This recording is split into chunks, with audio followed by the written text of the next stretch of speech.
Comes in 15-8. They're 5-5 in the state league. Lombard comes in 6-3 in the state league in second place, right behind Green Bay, who's 6-2. Sheboygan is third in the league. I figured, Lucas, they got to win at least 3 out of 4 to stay competitive in the state league. Why don't you go over the lineup for the Orioles, and then I'll go over the defense for Sheboygan. Starting this afternoon for the Lombard Orioles, leading off is Will Potter. He's in center field. Aaron Hollins behind the plate, hitting second. Vince Spadafora is the third baseman, hitting third.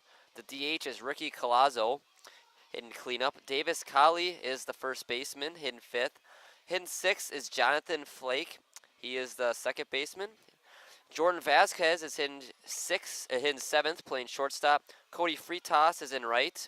And then rounding it out is Parker Reinke in left, hitting ninth. For Sheboygan, defensively, they have Harry over at first today. Blaine Bradford is at second. Jacob Neese is over at third. Riley Palmquist is at short. And in the outfield, we have Braden Horn in left, Cody Hanselman in center, and Alex Ames in right. Doing the catching is Connor Lash, and on the mound making his 5th start of the year is Eric Schmitz. Schmitz part of this sensational rotation that the A's have with Ryan Flesch and Reklitis and Sawyer Kolakowski now of recent. Hopefully he can put another great performance against one of the best teams. Schmitty fires that one in. On the season, we mentioned Eric making his 5th start. This will be his 6th appearance. He's pitched 27 innings, given up 21 hits, has 30 strikeouts. His ERA is under 2, 1.67. He's got a 2-1 record, and like Lucas said, one of the mainstays. They have arguably their 4 best pitchers lined up for the doubleheader. Schmitty going this game, and Brad is going the second game, Brad Reinflesch. Tomorrow it'll be Jared Reklitis and Jason Bunton. Potter draws a walk. That brings up Aaron Holland, the catcher. One thing we always rave about with Schmitz is his lack of walks. It's weird for him to lead off the game with one. Last season was all Lombard over Sheboygan. They took 4 out of the 5 games. But they are, Sheboygan is 1-0 against Lombard this year. Very first game of this year's challenge was a 4-2 win. Sawyer Kolakowski pitching a complete game for that win. Definitely a weird game for the A's offense. They struck out 12 times. They only had 4 hits, but they came out with the win. That was during that stretch of games when Sheboygan wasn't hitting a lick. I think the little analysis I did, they were hitting 137.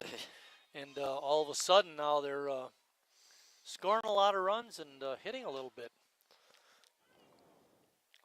Ball is popped foul and out of play. Potter was on the move on that pitch. Looked like they had to hit and run on. Jeff Vukovic looks like he's brushing his arms. Maybe he's brushing off the hit and run. Assisting Vukovic is Tim Stoddard. Last year's manager of the year in the state league. Yeah, he's been manager of the year a few times. They've got a lot of championships in the state league. 25. Tim Moyer manages the Sheboygan A's, and he's assisted by Kenny Nazy. It's a great relationship. Those guys get along well. Pitch is just a little bit inside.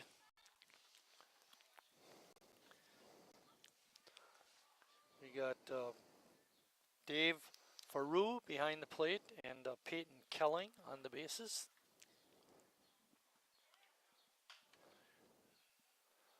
Potter on the move again, but the ball is hit foul.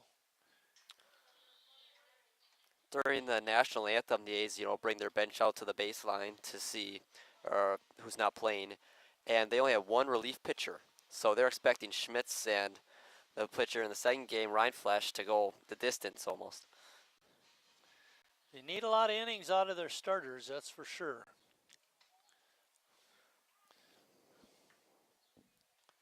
Count is 2-2. There's nobody out. We're in the top of the first inning. The 4 games this weekend will wrap up the season series between these two teams. There's a line drive to the gap in center field.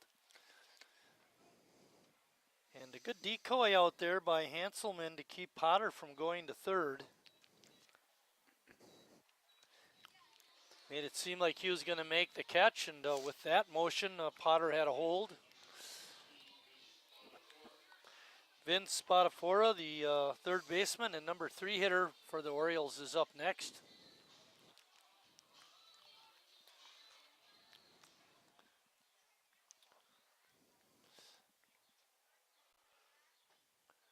First pitch is in for a strike.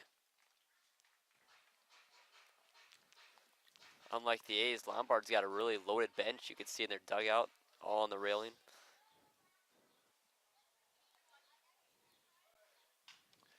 Different to when they came up the last time. They only had about 10 guys. Well, I think part of that was because they were playing on multiple days. The players that maybe were going to pitch or play another day would have came up the day after. It was a disappointing challenge for Lombard. They finished 2-2. 2 of their 3 losses in the state league came from that. Right. Yeah. He had a bad start with that loss to Sheboygan on Friday night. Ball in the dirt. Good stop by Connor Lash. Keep Will Potter at second. 1 ball and 2 strikes on Spadafora.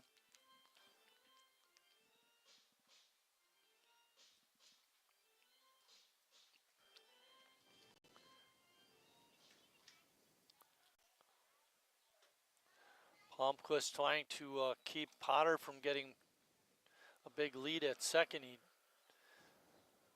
gets behind him and makes a motion like he's going to cover the base. And Potter has to respect that. 2-2. Line drive, hooking over to the left fielder. Over the head of Horn. That's going to score at least 1. And it does. Potter scores from second. Spadafora is in with a standing double as Holland holds at third. Looked like Horn had a decent read on that ball going back, but just slightly over his head, couldn't make the jumping catch. It's a good time to give our weather report. Game time temperature 73 degrees. The wind is blowing briskly from right field to left field. Anything hit the left is going to get a boost from the wind. Just saw that right there. To Horn. That's exactly right. That's why I brought it up. I figure I was adding on.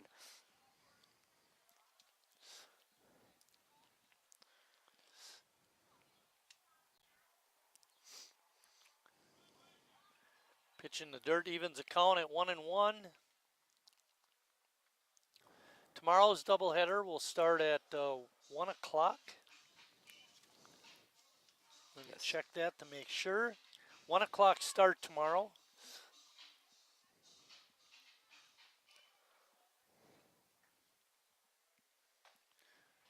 Fastball by Schmitty.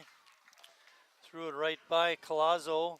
Collazo was the one who had a little bit of trouble behind the plate in that State League Challenge game. Ah, that was the guy I was thinking of the other night. Line drive, base hit to right. And Ames's throw is way off the mark. And another run scores.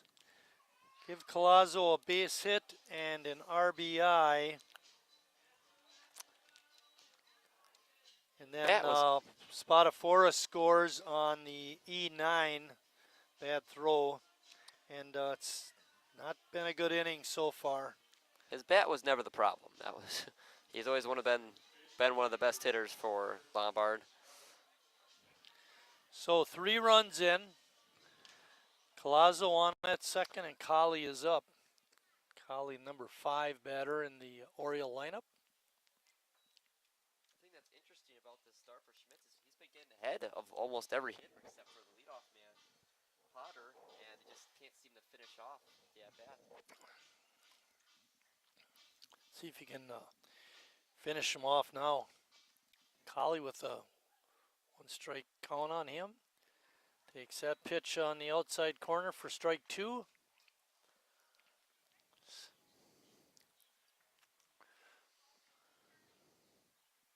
We're missing Maddie Albanese today. She's not able to help out. So, Lucas, you're doing double duty. Yes. Nothing unusual. You have proven you can talk and press buttons at the same time. Effectively.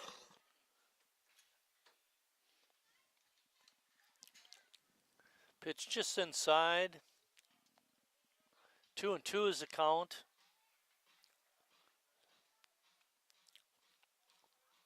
Schmitz pitched in that Greenville doubleheader, game 1.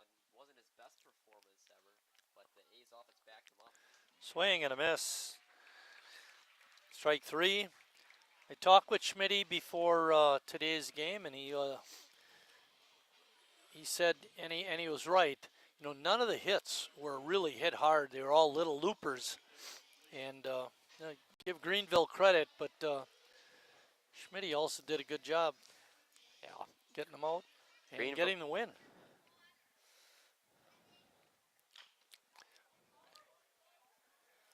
Ball's out to Bradford, who makes the play.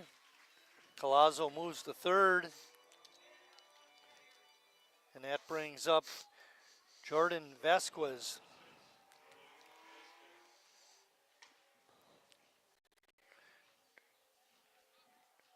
Vasquez is the Orioles shortstop.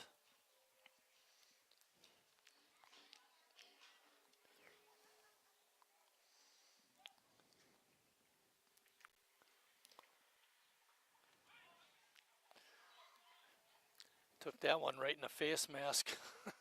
Good stop by Connor. It's a big at-bat for Schmitz here. Get some momentum back on his side. Keep that runner straight at third base.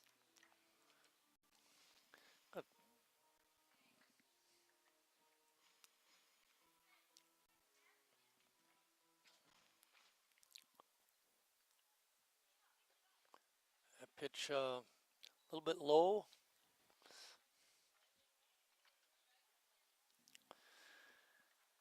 Collazo's on at third. Lombard has 3 runs in. There are 2 outs.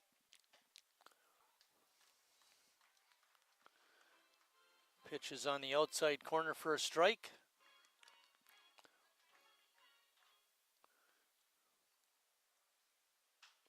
Ball is hit out to right, down the line, in there for extra bases. Rolling down into the corner, Ames picks it up and throws it back in, but Vasquez has himself a double, and Lombard has another run. And that's going to bring up the number 8 hitter, Cody Freitas. Been deep in at bats. Lombard waiting for that pitch that they know they can drive. They've hit a few balls really hard off Schmitz early on.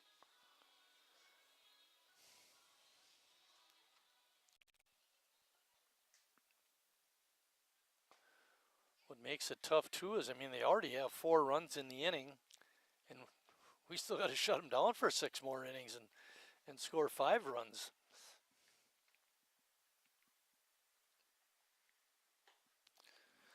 A little bit late on that swing by Freitas.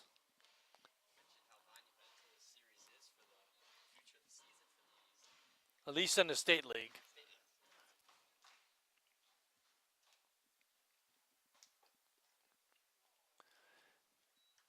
Schmitty wanted that pitch, but it was deemed a little bit inside.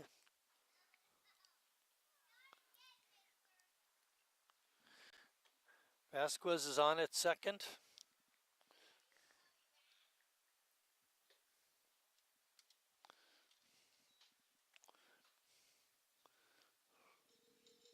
3-1 is the count.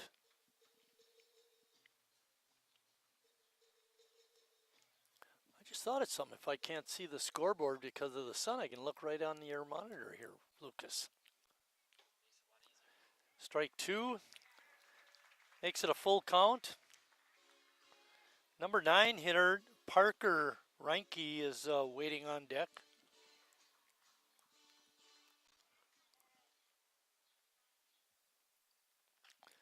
Ball is popped up in foul territory. Harry not able to get over, and it was over the fence, out of play.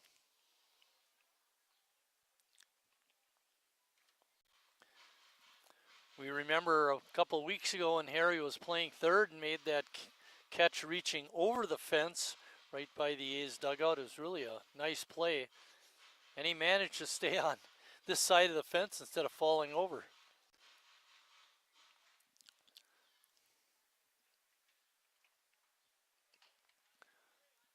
Slow roller down to third is foul. A lot of pitches this inning for Eric Schmitz, and without a whole lot of options in the bullpen, he's gonna have to really get under control. There's gonna be a really short outing for him. We're used to seeing John Hadley or Jimmy Jurgensen over at first. I haven't seen either one of them, so I'm assuming they're not here today, at least for the start of this game. And that's why Harry slides from third to first. Took a little something off of that pitch, and finally Schmidt is out of the inning, but not before Lombard comes up with 4 runs.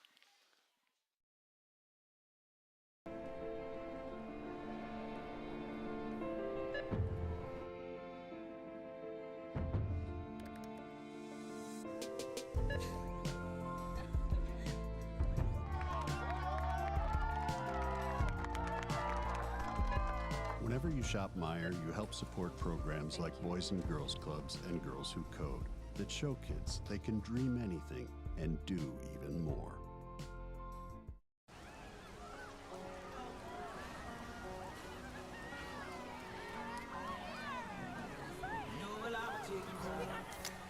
Cold beer on a Friday night, a pair of jeans that fit just right, and the radio.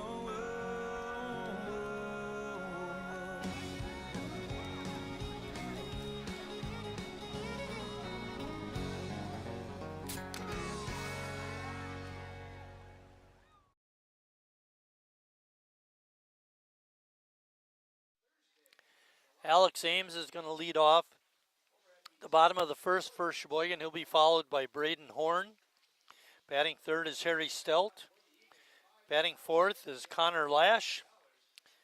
Fifth is Jacob Neese. Chase Hanselman. Batting sixth, Riley Palmquist seventh. Calvin Kiesler is a DH this ball game. He's hitting eighth.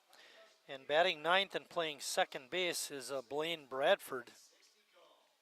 Talked about one of the games previous about how we were wondering how Tim Moyer comes up with a lineup, and it's kind of interesting to see Chase in sixth, and normally in the 2-hole. But the way Braden Horn's been playing, there's no way you can take Horn out of that spot. And Ames has been hot too. Right. His whole offense really has been. It's tough to be a manager when everybody's playing well.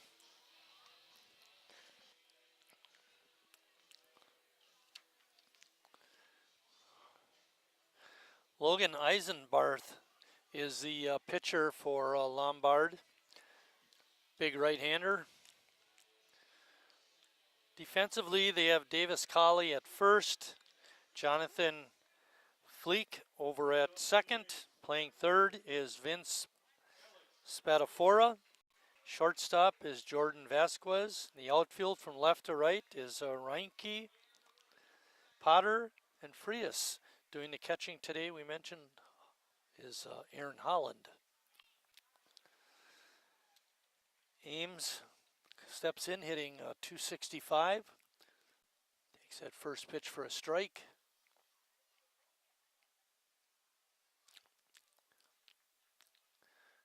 Good fastball. The umpire took that one just off the face mask and off his chest protector. Caught it in the neck a little bit.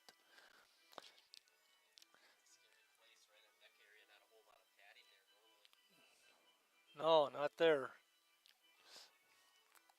I remember some of my first years umpiring when I had cheap gear and it didn't fit exactly right. Could get underneath or I should say the ball would hit those exposed areas at the most inopportune time too, I might add.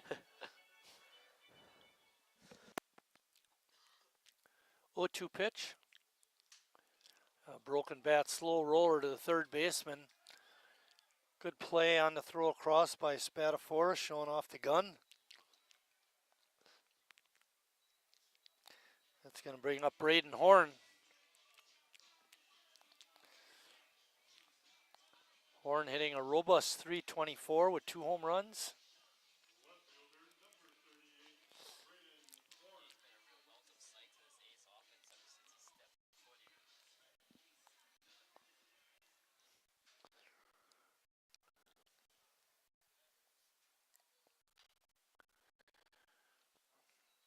Going right after that first pitch, fouled it off at home plate.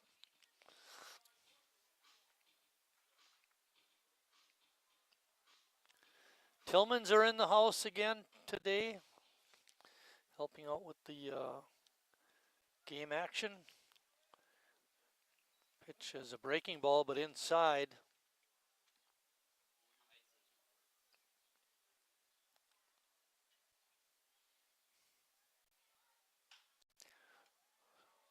Nice hop for the shortstop, Vasquez, who throws across in time.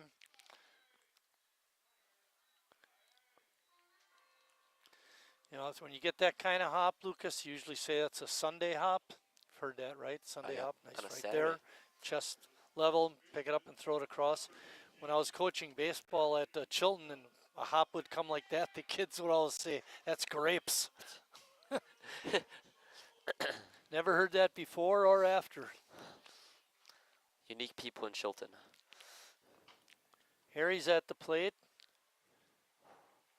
Ball hit down the third base side, but bounces foul.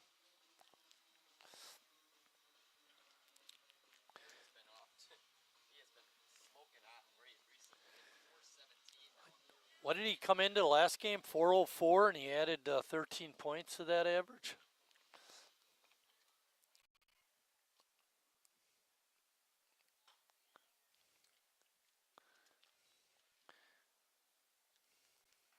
The Oriole pitcher seems to have pretty good velocity on that fastball. Breaking pitch is in there for a strike, a dandy.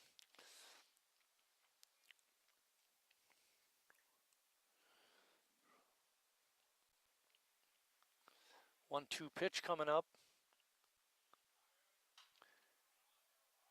Here he fouled that one out of play.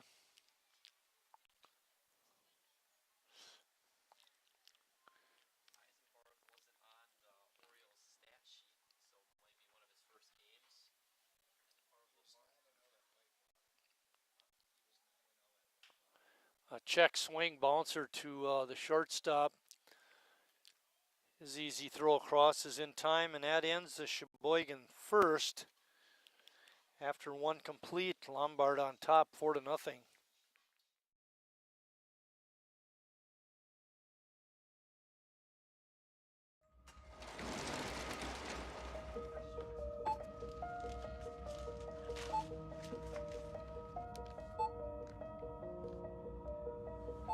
Whenever you shop Meijer, you don't just feed yourself or your family.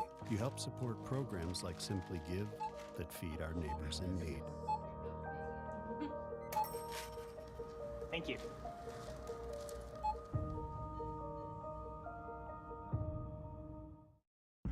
I grew up working in my family's supper clubs. This is where it started with us as far as the fish that we serve at Culver's today. We source the finest cod and batter each fillet by hand and always cook it to order. That beautiful golden brown color and flaky on the inside. The fish fry is a Midwest tradition. It's about families coming together. I love bringing this tradition to guests everywhere. Mom and Dad would be proud. Welcome to Delicious. Wingism number 1, the Flavor Saver.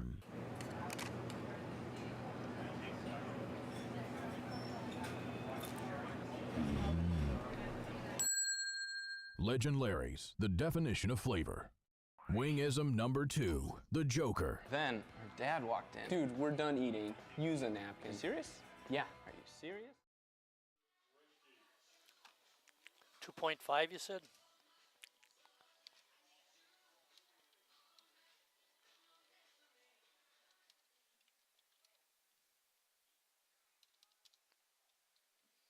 Schmidt's first pitch is just a bit outside for a ball. Be 9-1-2 for the Orioles. Parker Reinke, the only Oriole not to bat in the first inning.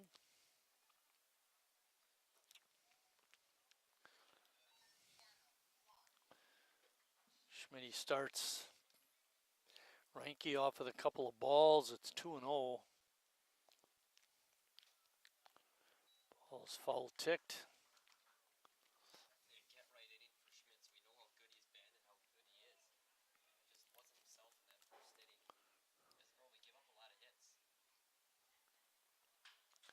Ball is hit high and deep to center field, and that is out of here, a home run.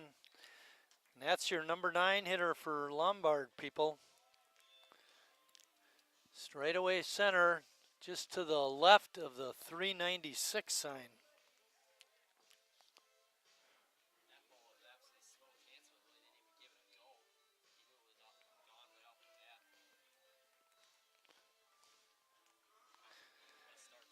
Yeah, Will Potter's up next. Potter walked and scored in the first.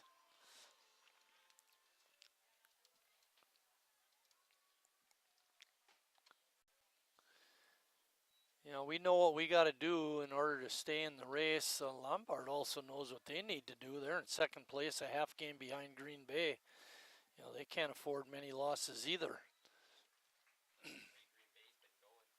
Yeah, those would be some great games to watch.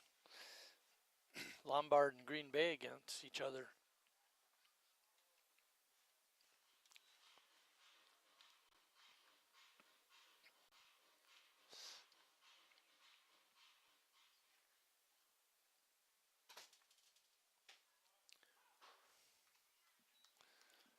In there for a strike, makes it 2-2.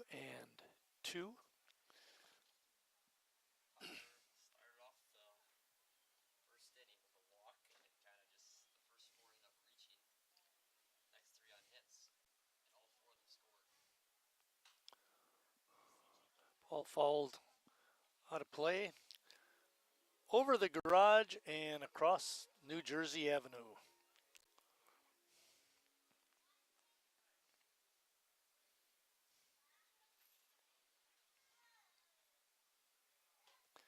Check swing, nope, that's strike 3.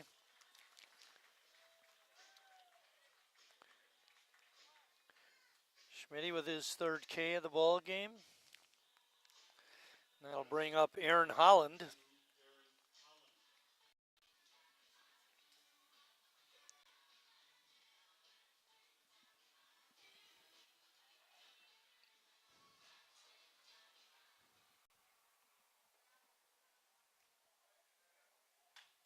Ball is driven out to right, but Ames gets a good break on it and makes the catch.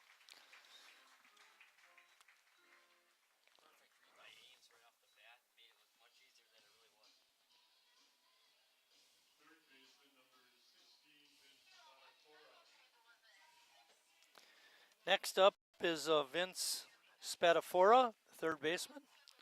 Vince had an RBI double and scored in the first. It's a slow roller out to Bradford. His play over to Harry is in time, and it's a relatively quick second once we got that home run out of the way. But another run for Lombard.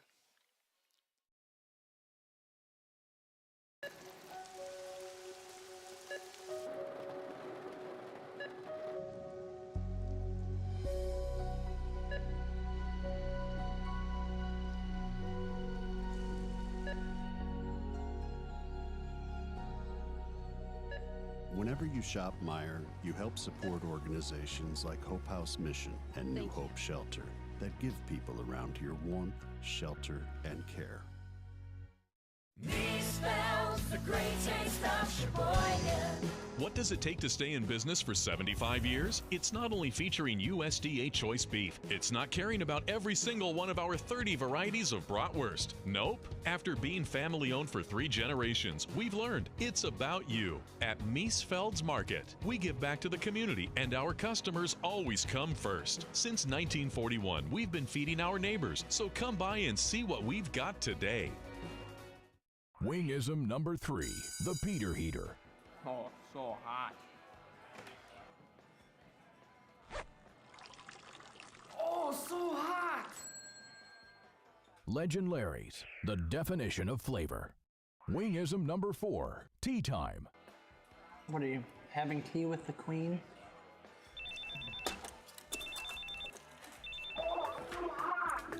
Hello. Nice. Legend Larry's, the definition of flavor.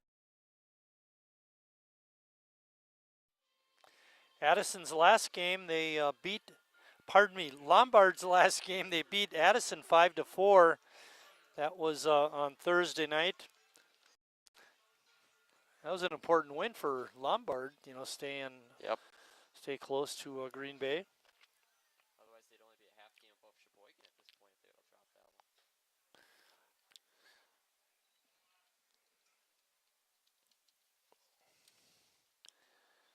Logan Eisenbarth pitched his college ball for Whitewater this past season. Went 9-0. 2.56 ERA. Wow. Division III national champions. Sounds like a stud to me. That is what it is sounding like, yes. Big kid, too. A good fastball followed right into the mitt. The catcher lashes down on the count. 1-2. Connor hitting a robust .385. The club leading 4 homers. Couldn't catch up to that fastball. Strike 3. That brings up Jacob Neese.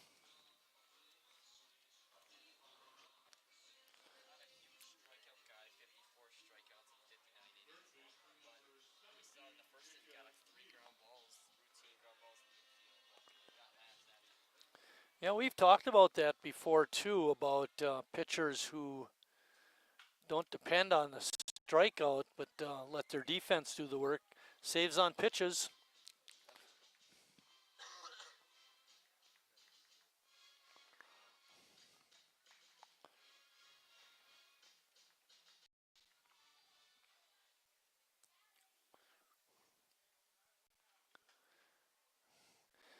Neese hit a loud foul on the first pitch, and Eisenbarth took a little off and had Jacob way out in front.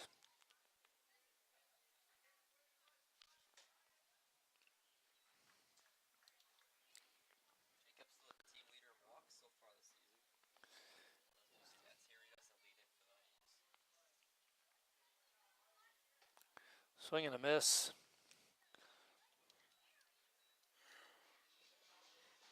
Chase Hanselman.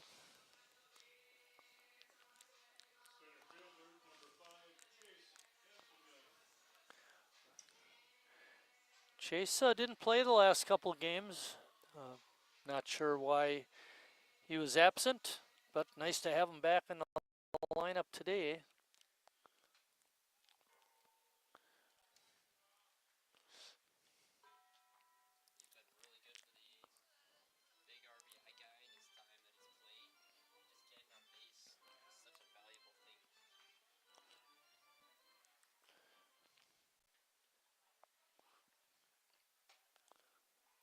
Pitch on the outside corner for a strike.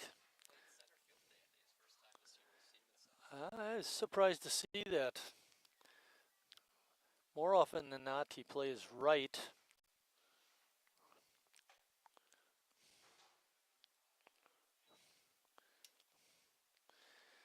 Well, that Lombard pitcher doesn't waste time, does he, Lucas? I mean, he gets the ball back and he's ready to go. That pitch in the dirt.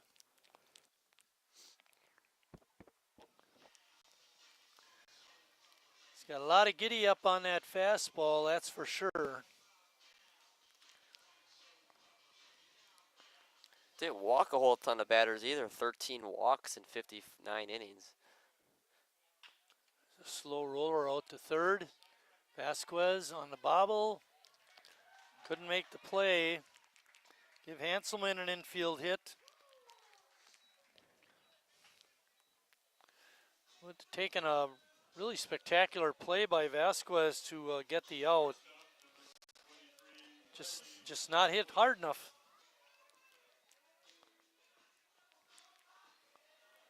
It brings up Riley Palmquist.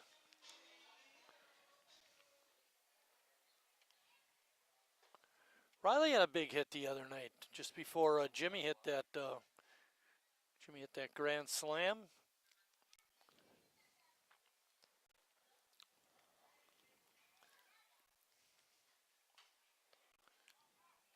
Well, fouled it off his foot or his leg, but he's feeling it.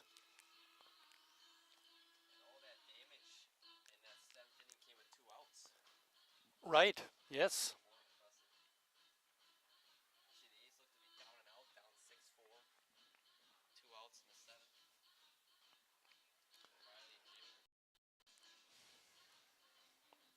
That was a good win.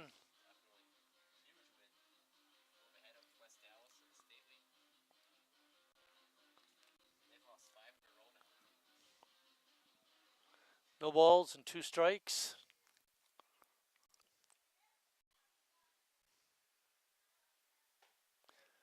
Call, strike 3 right on the outside corner, and that ends the Sheboygan second.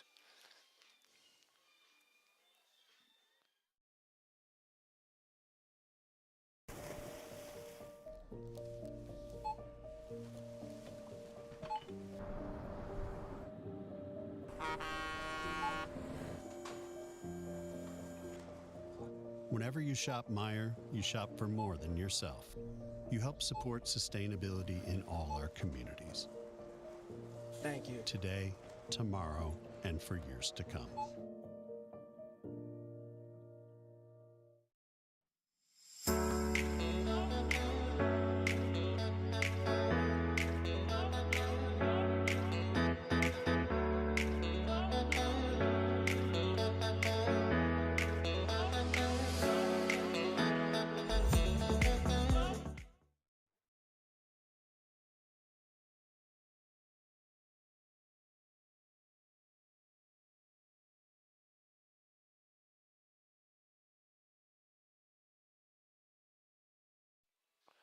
Sheboygan is down 5-0, but over the course of the last 5 games, they've been averaging 7 runs a game. Granted, they didn't face a pitcher the quality of Eisenbarth, but they can swing the bat. Yeah, offense.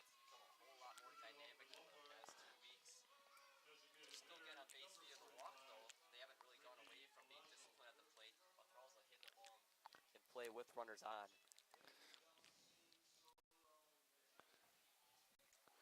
Ricky Colazzo leading off, 3rd inning. In the 4th inning, Scott Stengel's going to come up. I'm going to interview him. We'll talk a little bit about the Hall of Fame inductions coming up. July 12th, Ron Wilkie is going to be inducted. His brother Randy already is in the Hall of Fame. We won't mention who the guy is on the 19th. Well, that'll be a surprise for when Scott comes up.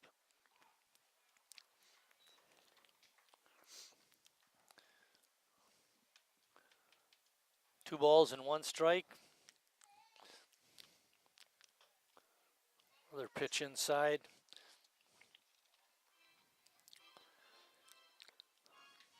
Schmidt only has 1 walk.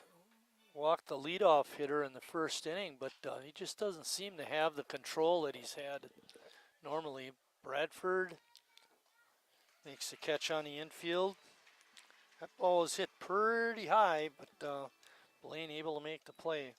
That brings up Davis Colley. That's not an easy play looking up into the sun. I don't think Blaine's got sunglasses on either. Using that glove to protect it.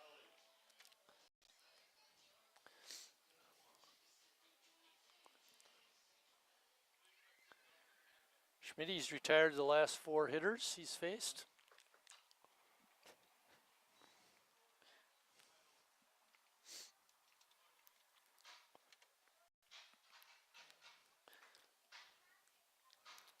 Collie struck out his first at bat.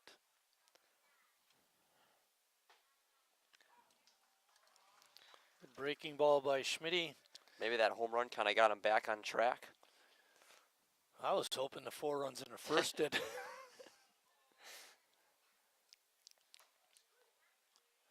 Call, strike 3. 2 outs in the third inning. In the Lombard third. That was a 4 strikeout for Schmitty. Strikeout numbers have been there. 4 strikeouts already, as you said. Struck out 2 in the first, despite the big inning. After 29 2/3 innings, Schmitty has struck out 34. Brad leads the club with 43. Schmitty does rank second.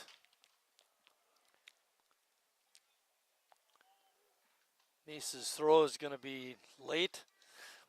Once that ball took the second bounce, there was no way you're going to get Fleek.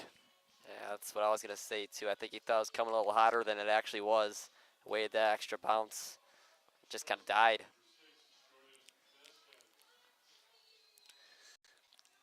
Vasquez is up. He had a RBI double in the first.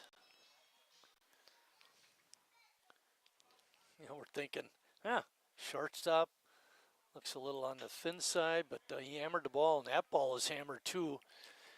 Hanselman goes back, gets turned around, but he makes the play, and that ends the third inning. When Sheboygan comes up, they'll have Kiesler, Bradford, and then back to the top of the order with Alex Ames.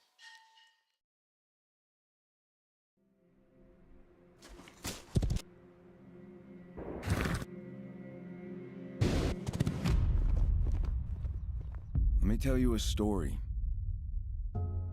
about a beer rooted in the heart of America, found in a community where a handshake is a sure contract, brewed for those who found opportunity in challenge and hope in tomorrow, raised by generations, willing to sip, share, risk, remember. This is a story bigger than beer. This is the story of the American spirit.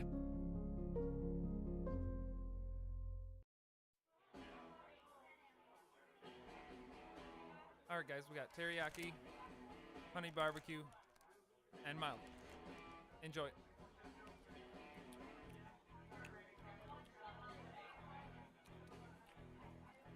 All right, DOA wings, hottest on the menu.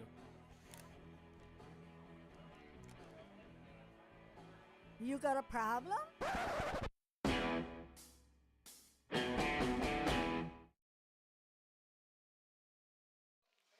Calvin Kiesler is going to lead off the Sheboygan third. Calvin has a home run on the year. It's drawn 9 walks and hitting .325. Yeah, if you're getting that kind if you're Tim Ward, you're getting that kind of production of a guy hitting 8th for your team. I mean, that just shows you what this offense has done. Kiesler has 4 doubles and a home run.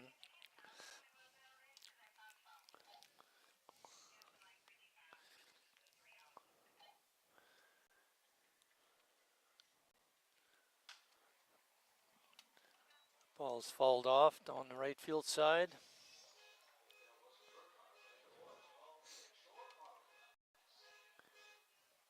You'll find Kiesler mostly in the outfield.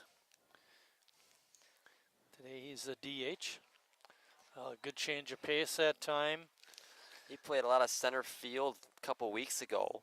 He is basically the everyday center fielder and leadoff hitter.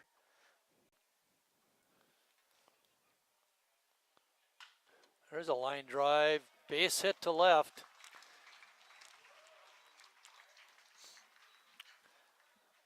You alluded to it just before, Lucas, about nice to have a kid with that kind of batting average hitting low in the order.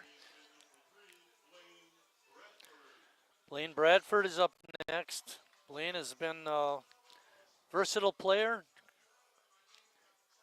good defender, struggling a little bit with his hitting. Hopefully that'll pick up. Swings at that first pitch and pops it up, but it was a roof ball. The thing that makes it tough for a player like Blaine Bradford is being a backup player. You don't get consistent at bats. It's really tough to get in a rhythm. That's why sometimes you see those guys not. That was my excuse.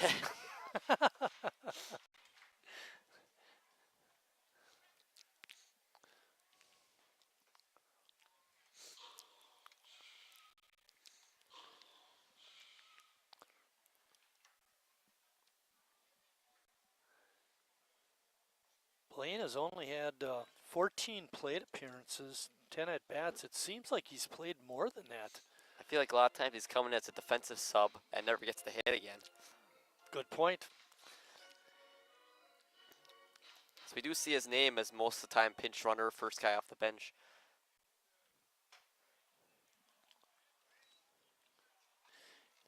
Even though he hasn't necessarily gotten a lot of at-bats, you're right, he becomes very valuable. Defense, pinch runner.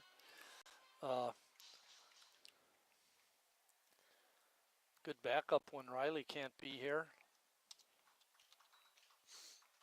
And even if he's gone, you got Lesnick, or you could go to Ames. They got so many different options to play that middle infield. 3-1 count to Blaine.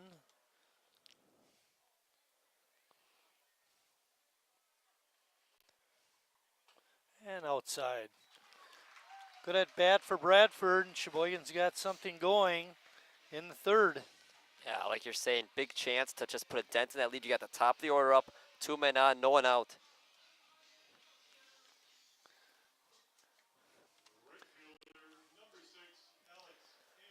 Alex Ames is up next. Alex has been hit by pitch 6 times. Tough way to get on.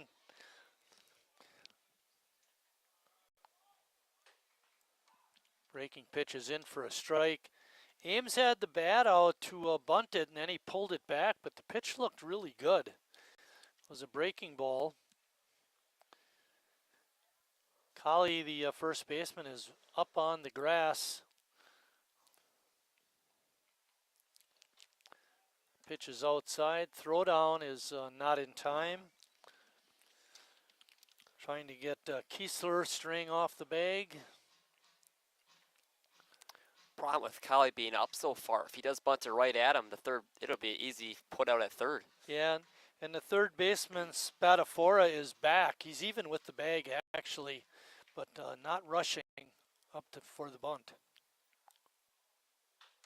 Bouncing ball over the head of the first baseman and past the second baseman, out into right field.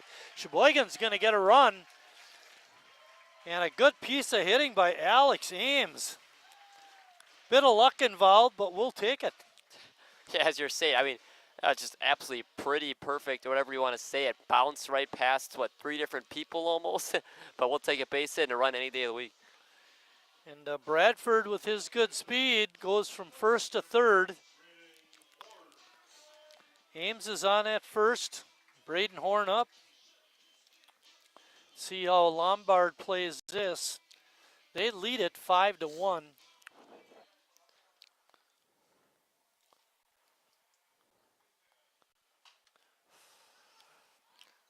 Looked like Horn had a beat on that pitch, but all he could do was foul it back. I think he'd like to see that pitch again. Definitely. You know, you're not probably going to get many opportunities off Eisenbarth like this. You really got to take advantage. Be interesting to see if Sheboygan tries to steal second, or if they play it straight up, let the batter hit. Horn takes that pitch outside. Evens the count at 1-1.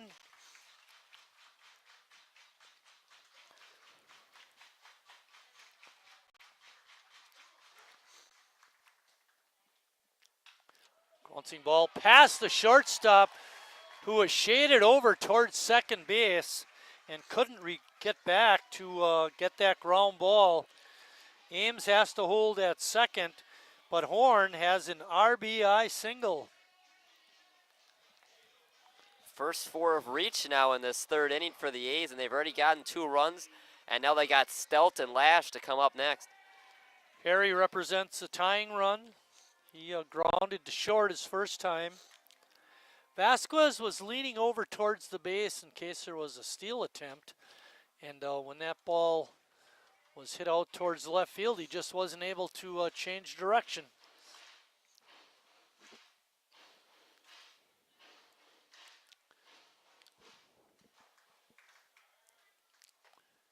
Pitch is right in there for a strike. 1-1 to Harry. We have Alex Ames on at second, Braden Horn over at first. There's a bouncing ball up to shortstop. Flip to second for 1. Relay to first in time. A 6-4-3 double play. Taylor made. Pitcher's best friend. But Ames moves over to third.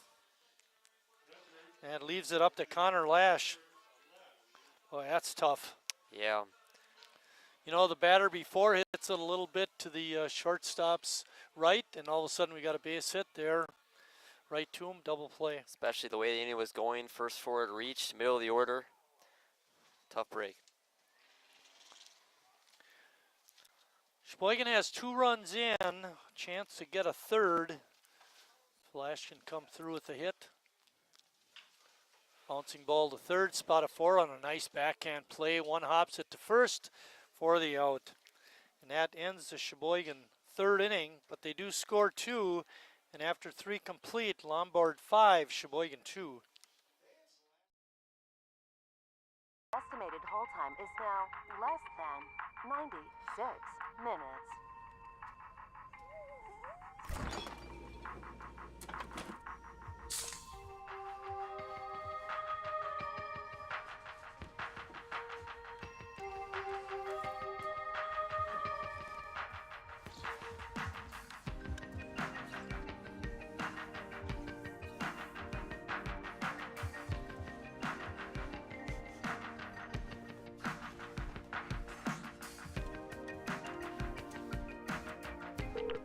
We thank you for your patience.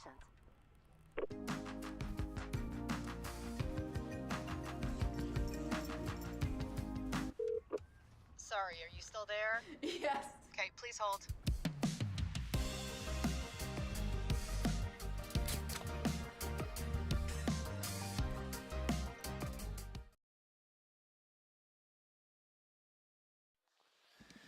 Sheboygan scored 2 runs in the bottom of the third. Schmitty's going to try and shut him down in the fourth. They'll go 8-9-1 for Lombard. And that 9-hitter hit a home run. Yeah. Crushed it over that left center field fence. We don't see many go out past that center field wall. You know, Eisenbarth looked pretty unhittable the first 2 innings, and Sheboygan able to string together some base runners and clutch hits. Showed he isn't invincible. No. Cody Freitas is going to lead off for the Orioles. Cody playing out in right field.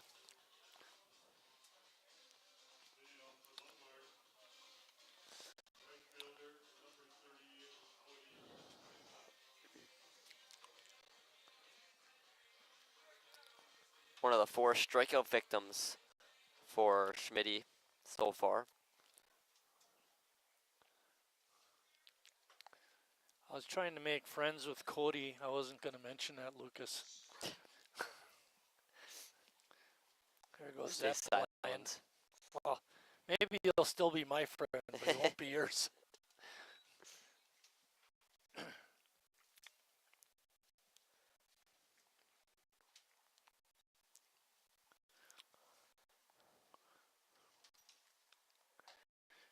Schmitty's still on the hill for Sheboygan. retired the last, well, One. 6 of the last 7. He gave up a single in the last inning. There's a line drive. Foul ball. Home plate umpire was standing there and it didn't make a signal. So we're assuming it was foul. Looked very Awfully close. Looked like I did. That's what I not thought on the too. fair side of it. Kept checking out the umpire and he just kept standing there with his hands on his hips.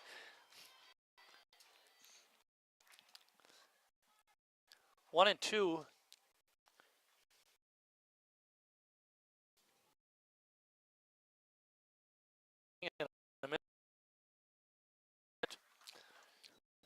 Lash tosses it down to complete the strikeout.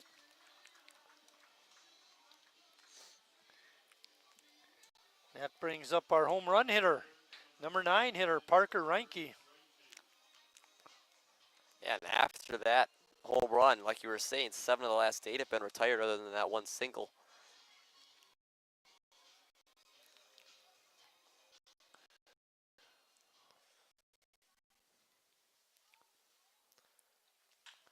Parker swings and lines it out into right center field. Sure he should be hitting 9th? Really, put him up in the number 1 spot. Of course, maybe number 9 isn't so bad then we gotta face him so often. Will Potter's up. Potter walked and scored in the first and struck out in the second.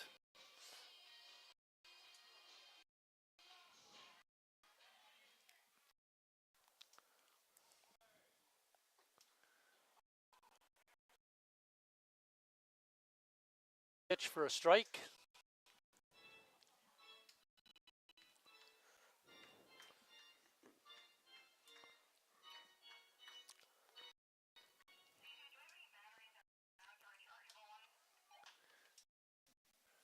Ball hit down the right field side.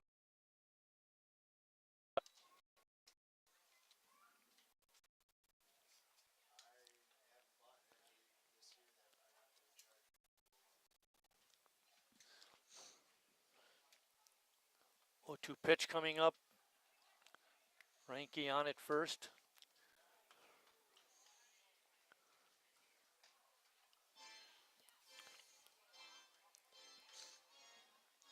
Potter hitting .381 this year and the leadoff spot today for Lombard. Sounds like a pretty good option for a leadoff hitter. On base percentage over 500. Ooh, he got hit his coach, and Vukovic felt that one. Ball was hit very hard, and Vuk not able to get out of the way.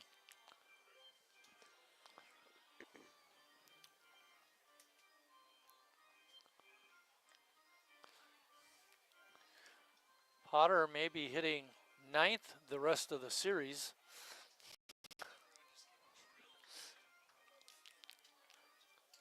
Or to sit him on the bench.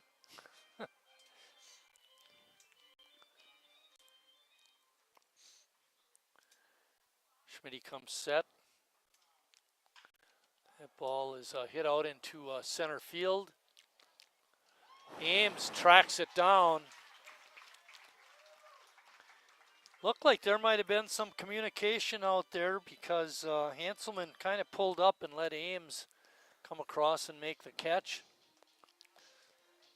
Great catch. It looked like destined for the gap off the bat. That's what I thought too. Decently hard hit ball by Potter there, but great job by Ames making it easy for him. Next up is Aaron Holland, whose last at bat, he did fly out to right.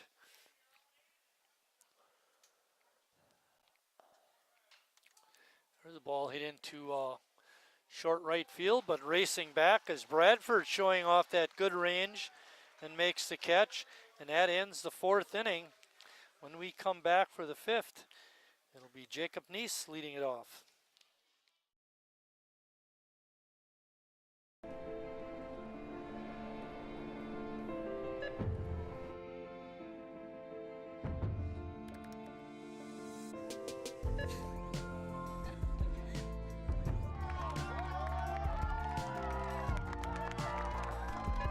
Whenever you shop Meijer, you help support programs like Boys and Girls Clubs and Girls Who Code that show kids they can dream anything and do even more.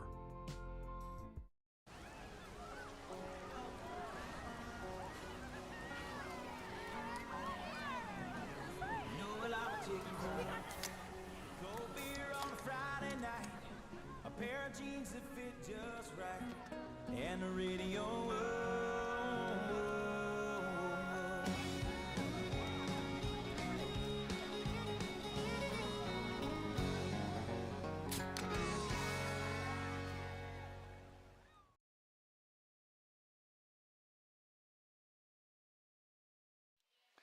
Our trivia question for this ball game is: this Hall of Fame player occupies 3 of the top 4 spots for total bases in a season.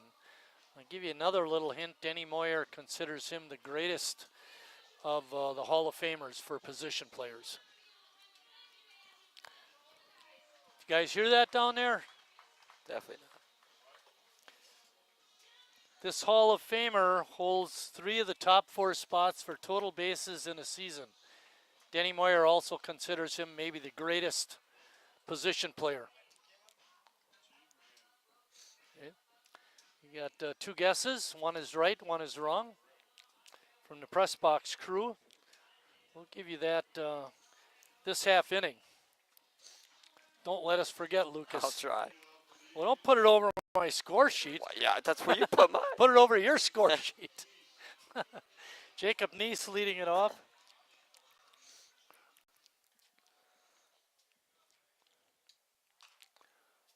First pitch swinging, follows it out of play.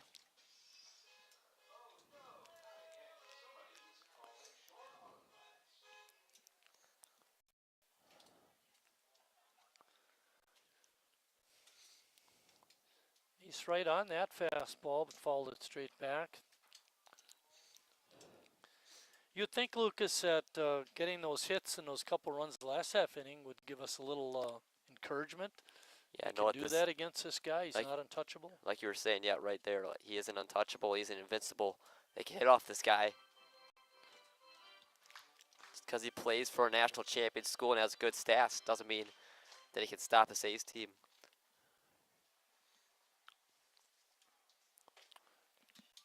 Swing and a miss. Evens count at 2-2. Jacob's second on the team in RBIs so far this year, tied with Jimmy with 12. And couldn't catch up to that high fastball. And that brings up Chase Hanselman. Hanselman got the first Sheboygan hit of the ball game in the second inning when he singled.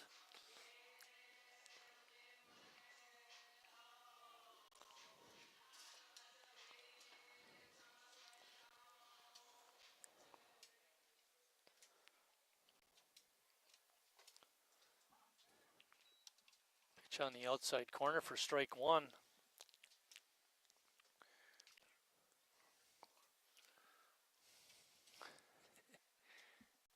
Hanselman came into the game hitting .316. That's a little bit higher.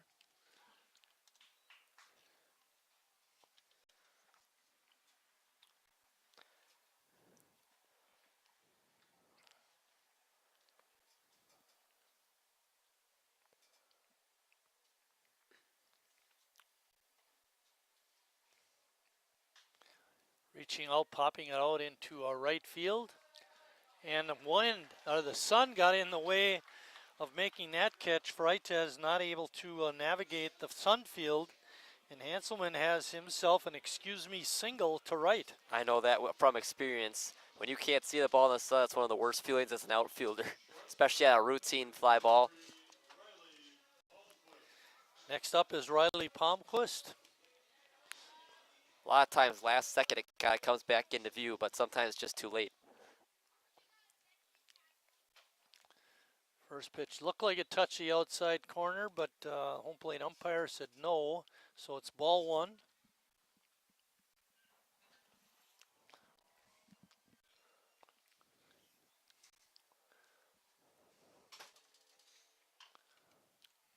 Give you the answer to our trivia question after this next pitch.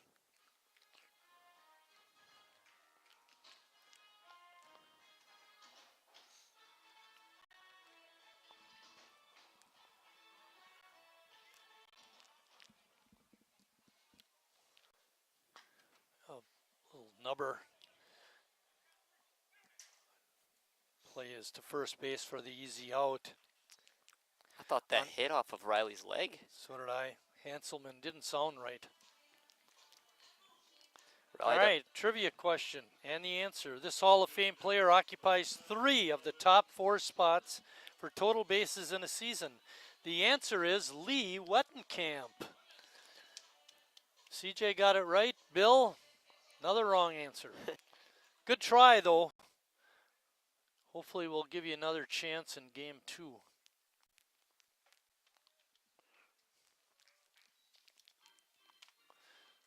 Back to business, Lucas. Calvin singled and scored in the 3rd. Hopefully he can single here, get Hanselman home. There's a drive into left field. That'll drop in for a hit. They're sending Hanselman. Comes a strong throw to the plate, and he's out. What a play by the left fielder, Reinke. Threw a one-hopper right to his catcher, Holland, who applied the tag. Tough break for Sheboygan. But that ends the 4th inning with no runs for Sheboygan.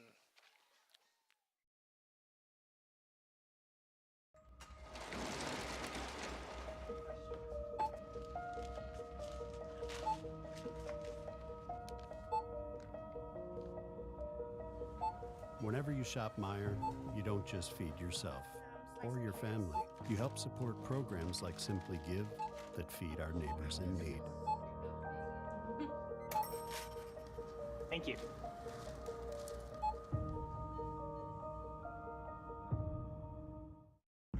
I grew up working in my family's supper clubs. This is where it started with us as far as the fish that we serve at Culver's today. We source the finest cod and batter each fillet by hand and always cook it to order. That beautiful golden brown color and flaky on the inside. The fish fry is a Midwest tradition. It's about families coming together. I love bringing this tradition to guests everywhere. Mom and Dad would be proud. Welcome to Delicious. Wingism number 1, the Flavor Saver.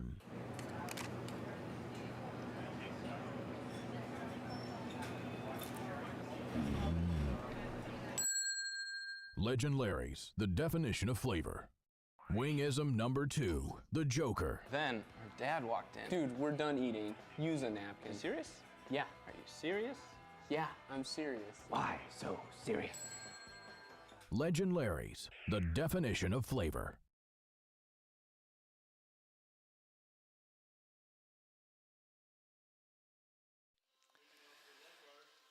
Back here at Wildwood Park, getting ready to start the 5th inning.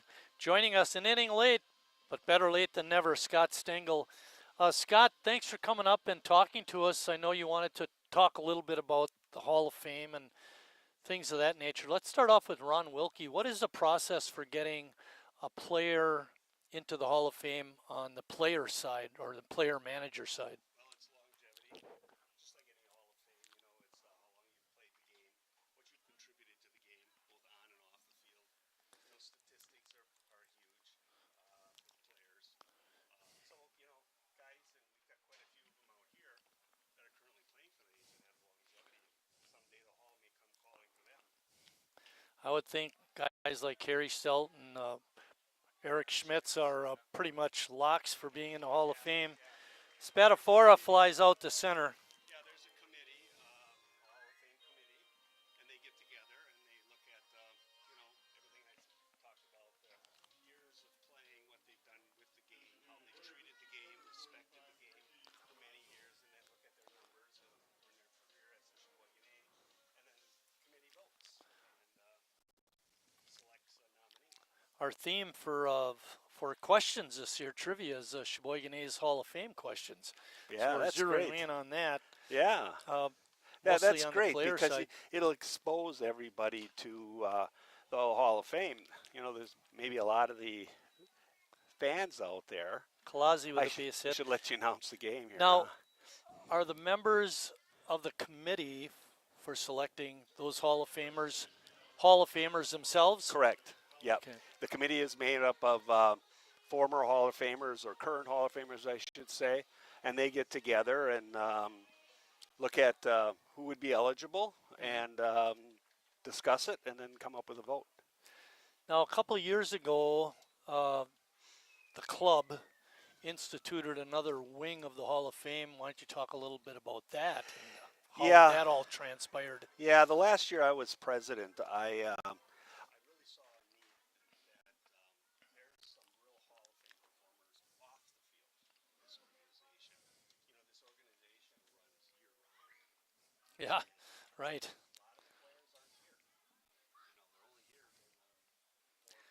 And you're not criticizing, you're just saying that's how it is.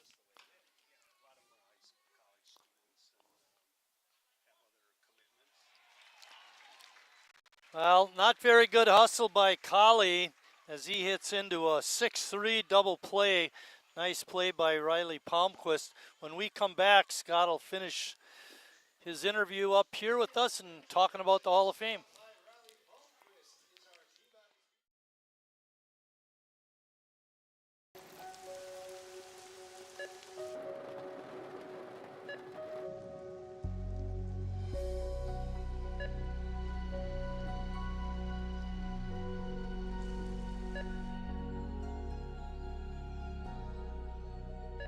Whenever you shop Meijer, you help support organizations like Hope House Mission and New Hope Shelter that give people around here warmth, shelter, and care. Me spells the great taste of Sheboygan. What does it take to stay in business for 75 years? It's not only featuring USDA choice beef. It's not caring about every single one of our 30 varieties of bratwurst. Nope. After being family owned for 3 generations, we've learned it's about you. At Miesfeld's Market, we give back to the community and our customers always come first. Since 1941, we've been feeding our neighbors, so come by and see what we've got today. Wingism number 3, the Peter Heater. Oh, so hot. Oh, so hot! Legend Larry's, the definition of flavor. Wingism number 4, tea time. What are you, having tea with the queen?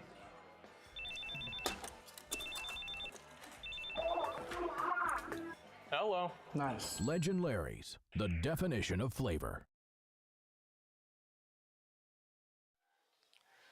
Back up in the press box with Scott Stengel. One of the things we failed to mention before we went to the break was with the players' wing of the Hall of Fame and the committee, who chairs that committee and what is his job?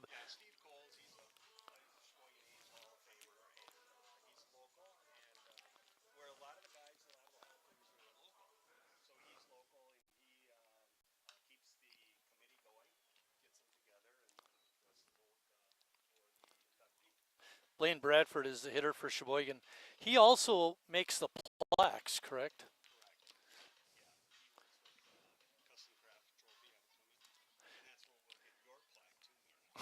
Really? I thought we were going to get it from Crown Trophy. It was now closed. Anyway, when people come to the park, if they have an opportunity, what they should try to do is get into the skybox and see all the various Hall of Famers. It's really quite impressive.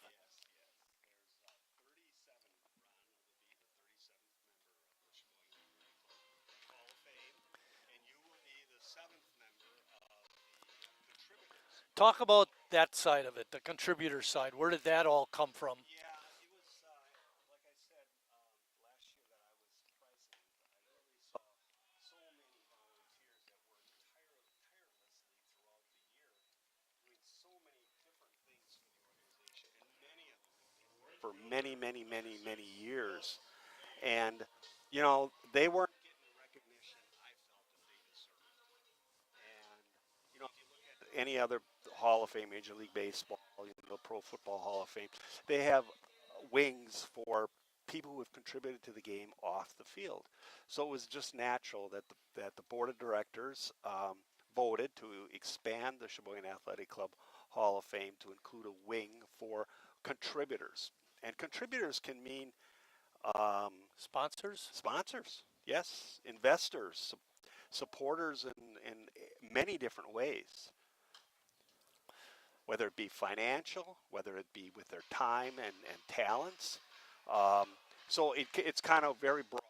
So we can bring people in contributing to this program for many, In a many way, years. it's nice to have that ability because then it doesn't limit you. Correct. Correct. And, that's what you want. Yeah. So we have a committee for the Contributors Hall of Fame, and I chair the committee. And the first year we inducted Snipe Van Vagel, Art Kober, Donna Moyer, and Betty Zeichert.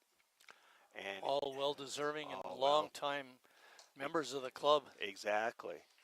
And then last year we inducted Richard Dick Schneider, former mayor, and Mike Feudner. And this year, Mr.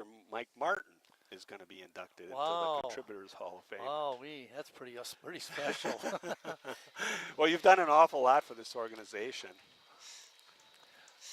Oh, a walk. Yeah. By the leadoff hitter, Alex Ames. That brings up. Yeah, we got Bradford struck out. Ames walked, and Braden Horn is up. So, who made the nomination, and who voted for, and who voted against, and who abstained? Well, the nomination was done by Donna Moyer. She's part of the committee, and it was voted on by myself and Danny Moyer, and the committee also included yourself, but you abstained. So we really had a vote of 3-0 on the committee. It's kind of surprising that Donna would vote on her own nomination. Well, she was the one who had the idea. You know, each year we talk about potential contributor Hall of Fame members for the future, so we get a list together. And I know your name came up probably the first year. Oh, really? Yeah, yeah. Well, So I told you this when we did that interview, that if you rank the 7, including myself now, I'd probably be number 7 because all those other people did a whole lot for the club. Well, you're kind of a hybrid. You know, you played for the A's. Yeah, that part was fun. But I understand your career as a baseball player was a very challenged. I'm trying to figure. We were talking about this earlier, Lucas and I, and we figured out why I wasn't really great. Because I didn't get in the games enough.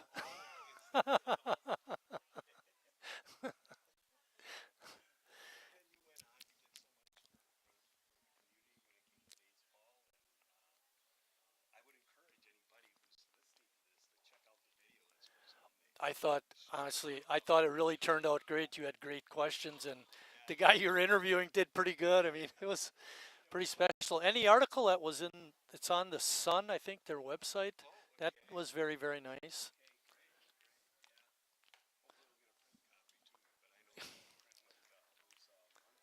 Right, once a month.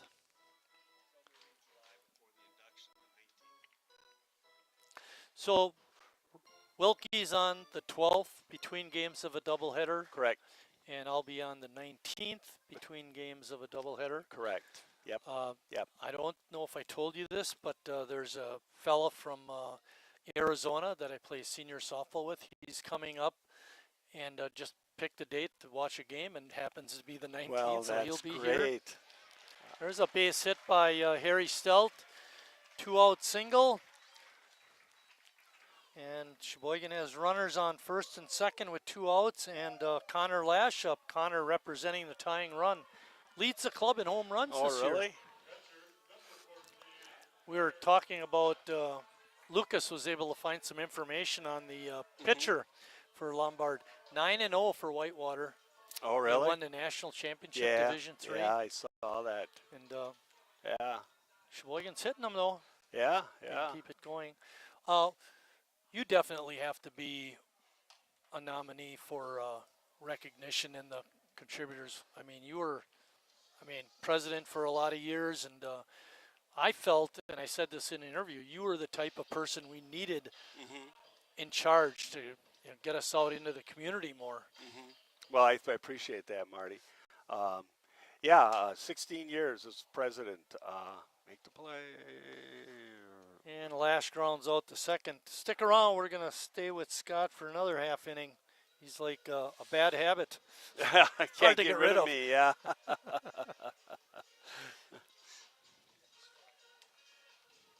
I like that.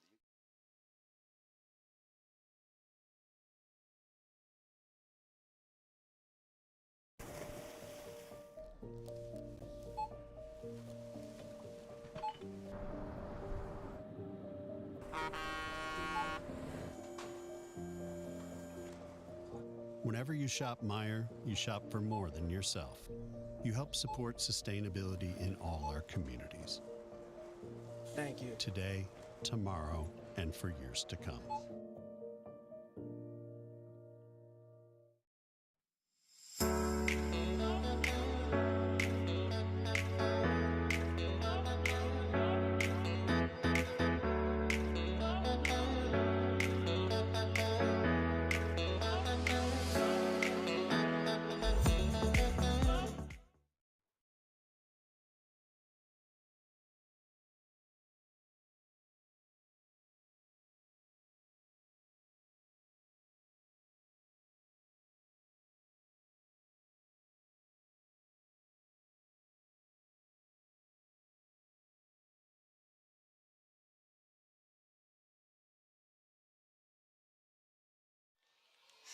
Scott, tell us a little bit about seeing your grandson's game and Game Changer, because the Sheboygan A's use Game Changer also. Yeah. Well, I was just mentioning off air here that I went and watched my 12-year-old grandson play in a tournament in Muskego yesterday. And the team that he's on, they use Game Changer. And you know, if you're familiar with we use Game Changer here. I think the State League uses Game Changer for all the statistics. Right. It's an app where you can put all the players in. You put all what they do to the bats, the strikeouts, the balls, the hits, the errors, what have you. But it was so interesting that as soon as the game was over, they hit a button on the Game Changer and it created the AI in the app created a news article. Right. Just like you would write a news article. Right. This kid did this kid did this. Yeah, pretty cool. Yeah, it's just Let's go back to the Hall of Fame thing. I like talking about that better. But on the 19th, and I'm assuming Ron will have somebody introduce him correctly. Who's introducing me? Well, I can, or you can have your friend from Arizona do it. You're going to do it, I thought. We talked about this ahead of time. Yes, I can do it. So if you haven't had enough of Scott Stengel this afternoon, you can come back on the 19th and hear him do a introduction for me. Yeah, I know the 12th is Hall of Fame weekend, and Ron's going in that between games that evening.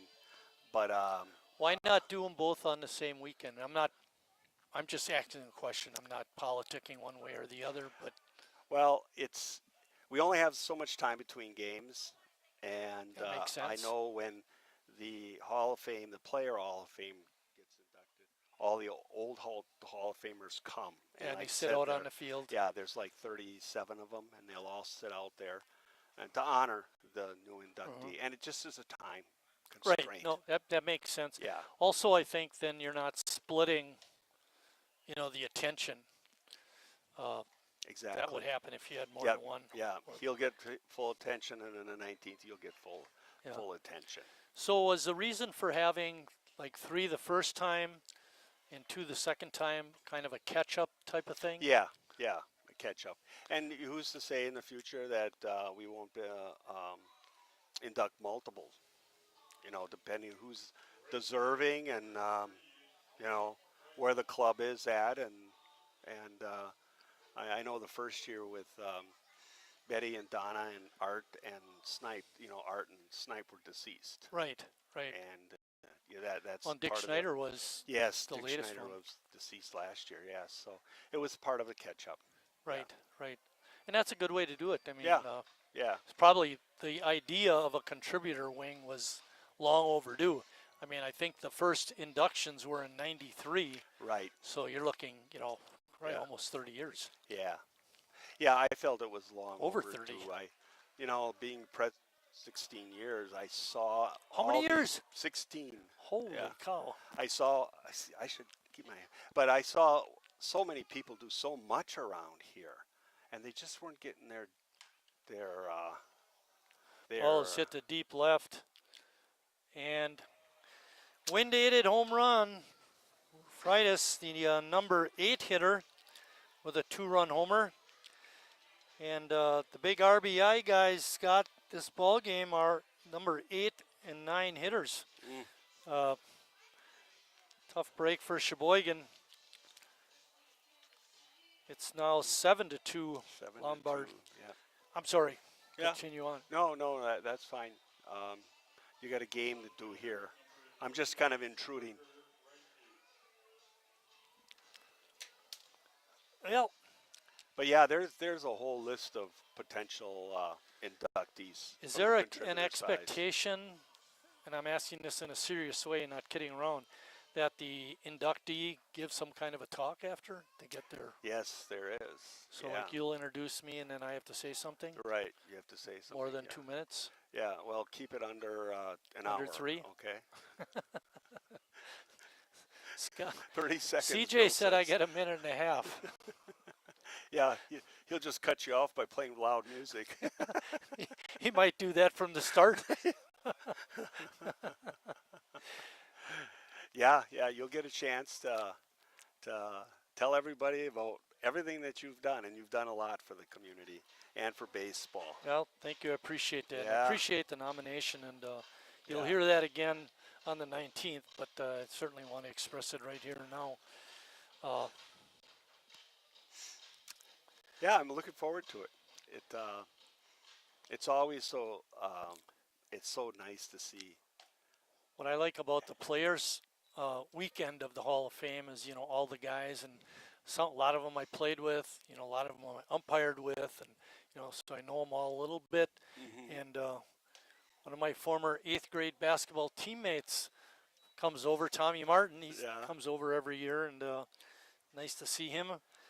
Yeah, comes to Sheboygan from Tennessee, so it's that part's nice about those weekends. Yeah, you sure make a lot of lifetime friends through sports. Yep, that's for sure. Yeah.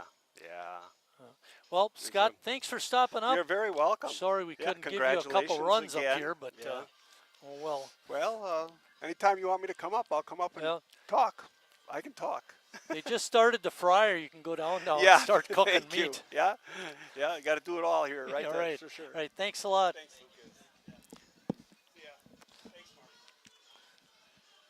All right, looks like they're going to stick with Schmitty. Yeah, it looks like. I thought that was kind of the end of the road, just giving up the home run and then another base runner. Yeah. I got a question for you. How did Braden Horn make out in the 5th inning?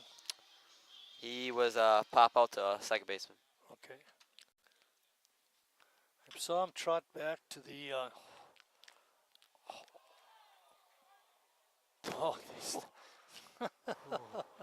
little hot potato at second base, but we did get the force out.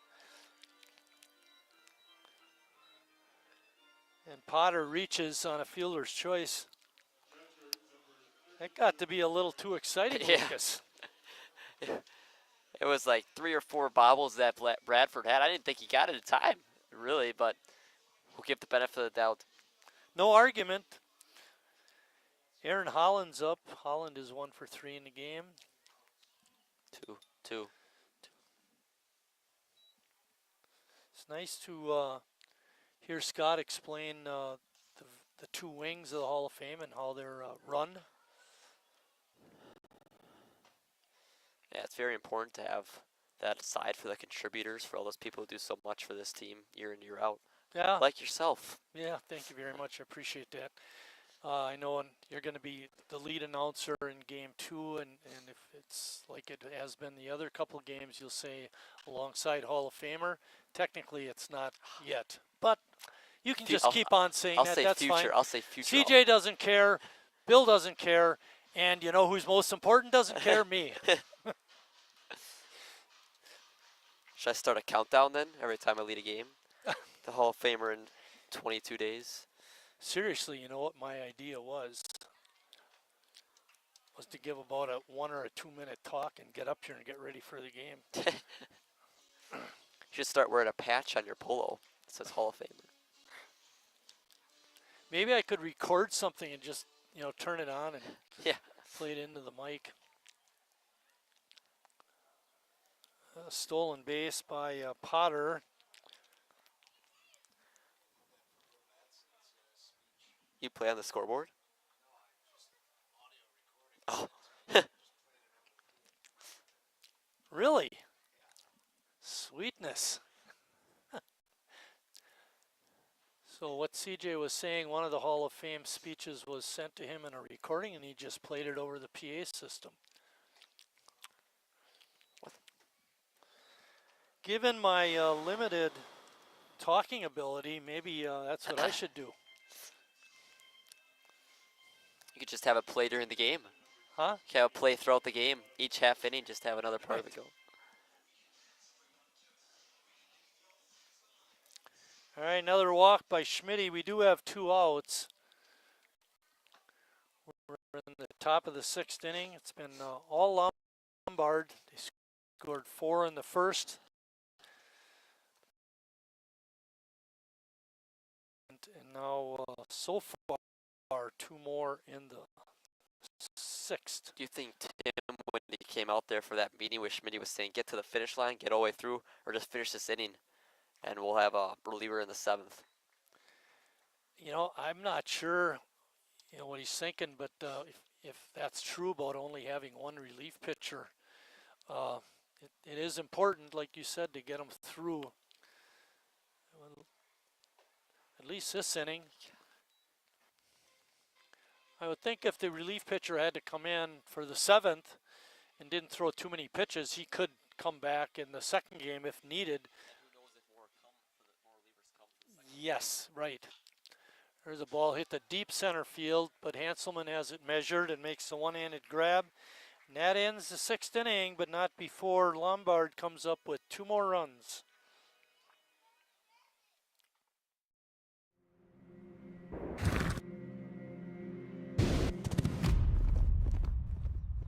Let me tell you a story about a beer rooted in the heart of America, found in a community where a handshake is a sure contract, brewed for those who found opportunity in challenge and hope in tomorrow,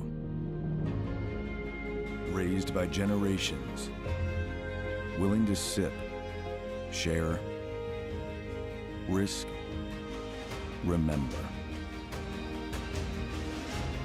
This is a story bigger than beer. This is the story of the American spirit.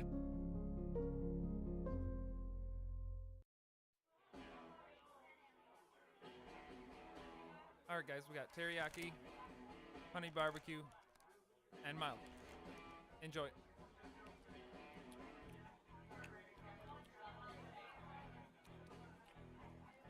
All right, DOA wings, hottest on the menu. You got a problem?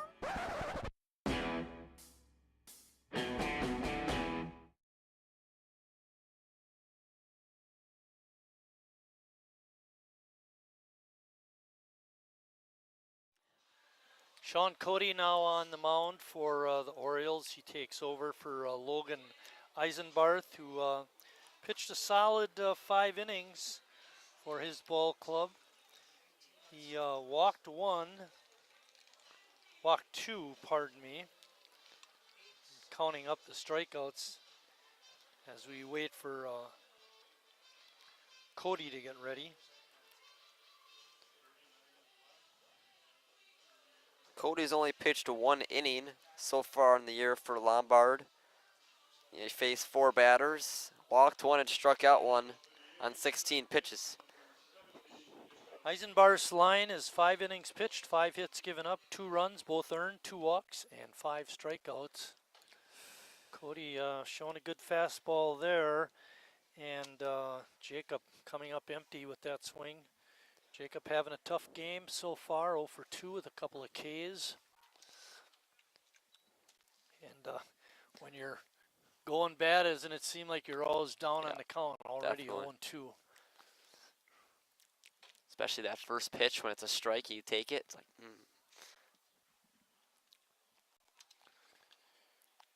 Sheboygan down 5 runs. And we're already in the 6th inning. You know, throughout the game, it's been a decently tight zone. There's been a lot of calls on the edges that just haven't been called, but it's been consistent, though. Both sides, both Lombard and the A's have gotten the benefit. You like consistency from the umpires, and especially if it's consistently good. Yeah. Not missing wide. 3-2 pitch. Line drive to left, drops in front of the left fielder for a base hit. That brings up Chase Hanselman. Chase with a good game going, 2 for 2.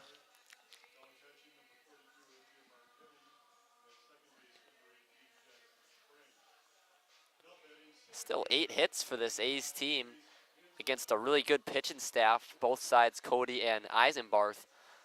Only the 2 runs to back it up, which is the one problem. That ball's hit high into left field, but not deep. Freitas making the catch out there. Sounded good off the bat, but didn't go anywhere. Riley Palmquist is up next.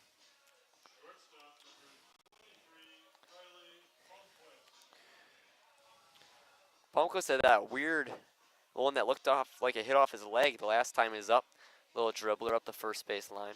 Yeah, and you know, usually the batter will say something, but nothing was said, so we're assuming he was not hit by the pitch. Yeah, no argument from Riley after that, like you were saying.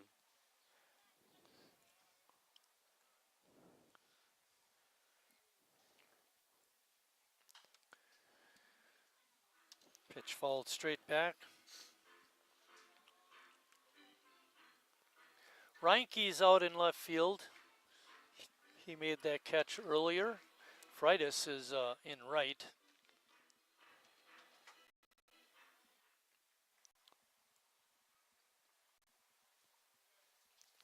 Oof.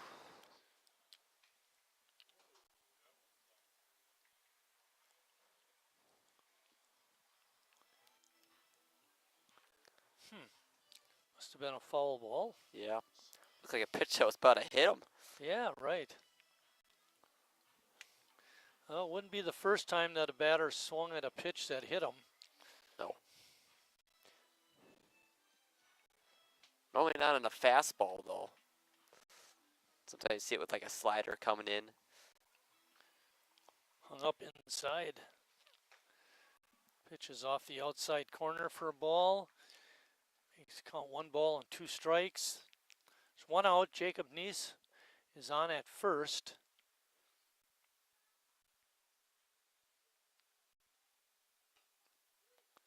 Called strike 3. Palmquist looking back, saying that pitch was outside, and I think he's correct. That brings up Calvin Kiesler.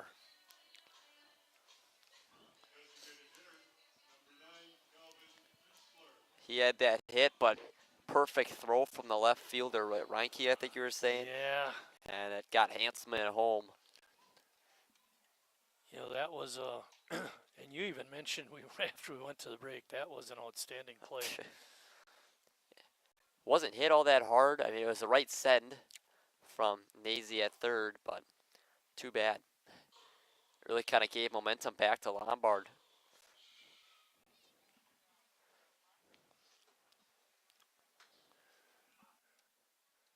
Pitch is a called strike. Kiesler with a couple of hits and a run scored.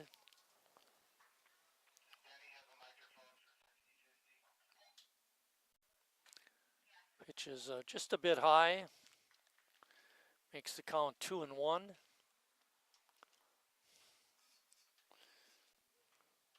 Blaine Bradford waiting on deck.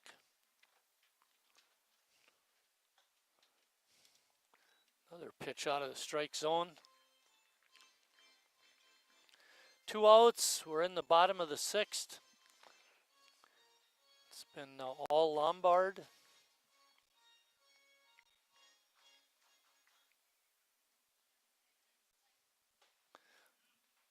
Pitch just a bit inside, and that's ball 4.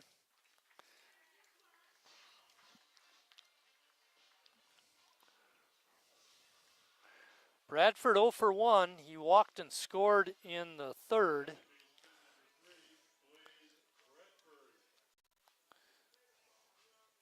Blaine from Brownsburg, Indiana, attends Miles College.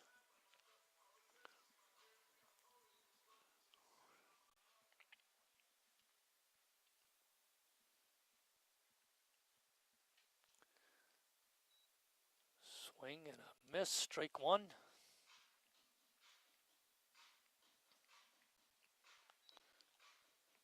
Needs some clutch hitting now.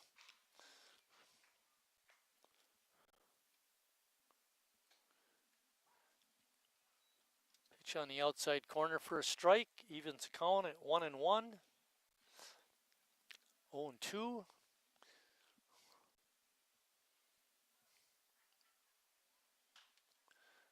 Ball's popped up. Left fielder Reinke comes in and makes the one-handed catch. It was surrounded by a lot of people, but he was the one to make the grab, and that ends the Sheboygan 6th. They do not score after 6 complete. Lombard still on top, 7-2.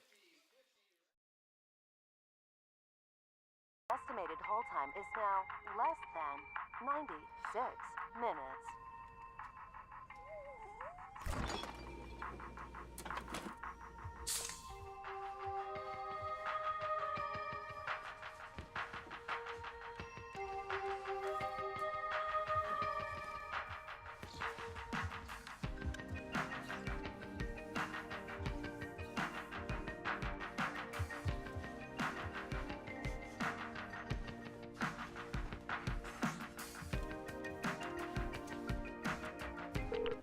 We thank you for your patience.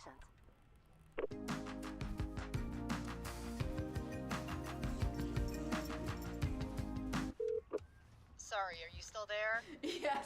Okay, please hold.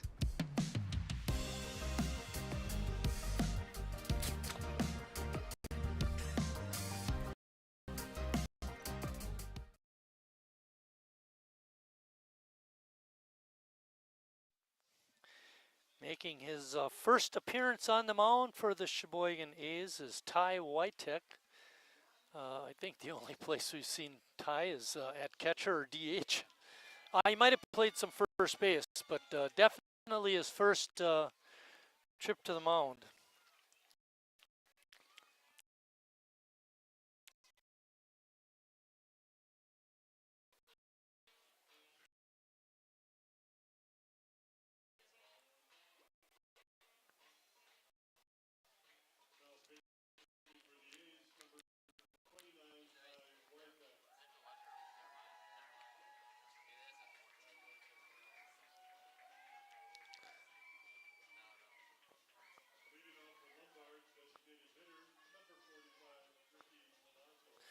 Pitching line for Eric Schmitz. He goes 6 innings, gives up 10 hits, 7 runs. 6 of those were earned.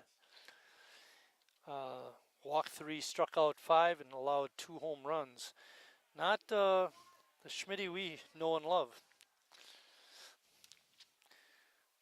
Collazo is going to reach on a hit by pitch to start the Lombard 7th. Davis Colley up.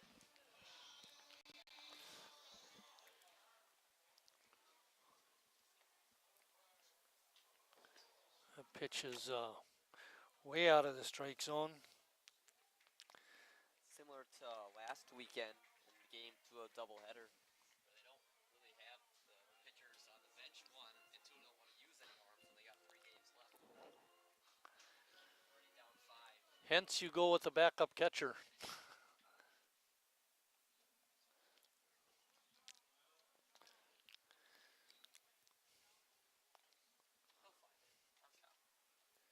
Collazo on at second. He reached on a hit by pitch and then advanced on a wild pitch. Davis Colley is up. 2-ball, no strike count. Drills that one to center field, but Hanselman drifting makes the grab and misses the cutoff man. That was not a good throw, but he gets the catch and the out. There's something to be said for hitting the cutoff man.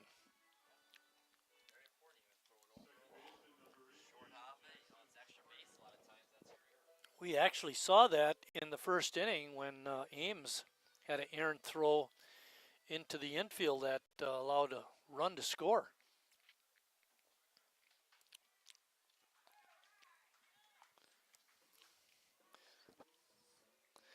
Jonathan Fleek up. Jonathan is 1 for 3 with a couple of ground outs.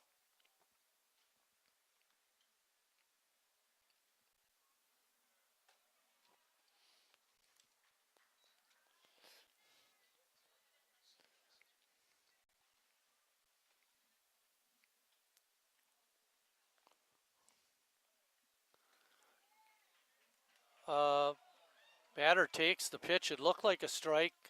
Fans are griping, but it was called a ball. 2-1 is the count.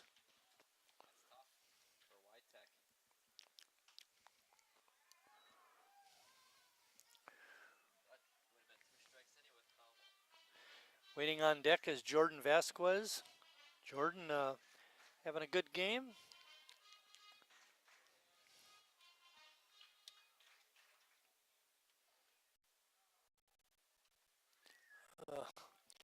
Bounce right into the middle ash. What a play.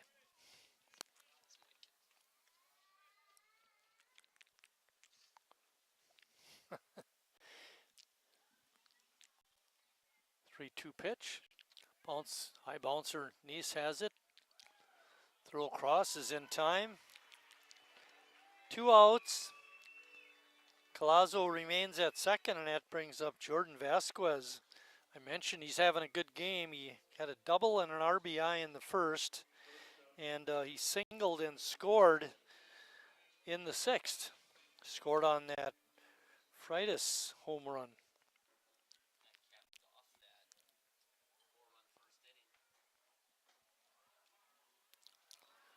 A breaking ball looked like it was pretty good, but called the ball. The umpire wants really. They got game 2 anyway. Bouncing ball right to Wytek. He's got it. Flips to Harry for the out. And that ends the Lombard 7th. Sheboygan will get their last chance in the bottom half of the inning.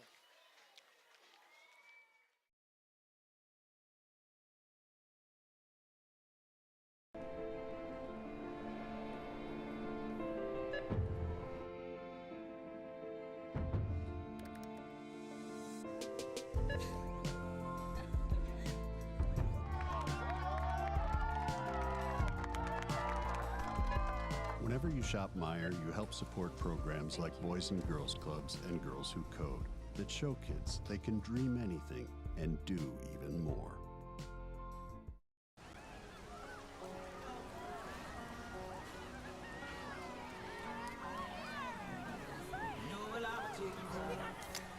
Cold beer on a Friday night, a pair of jeans that fit just right, and the radio.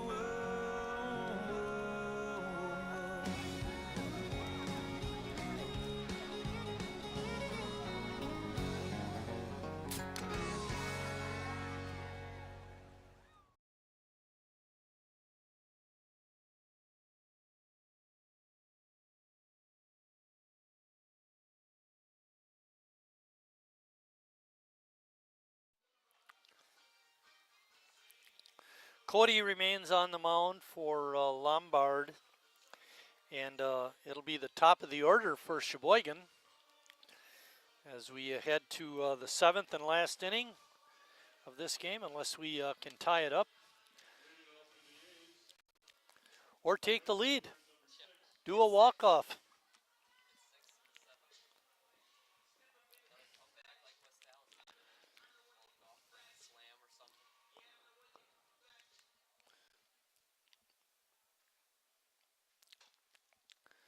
Cody's first pitch to Ames is outside.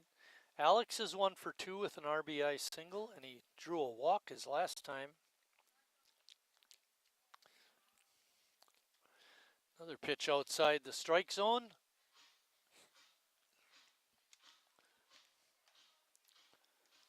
By the way, thank you for letting Scott use your headset. There's a line drive to short left, and it drops for a base hit. Ames with a 2-hit game.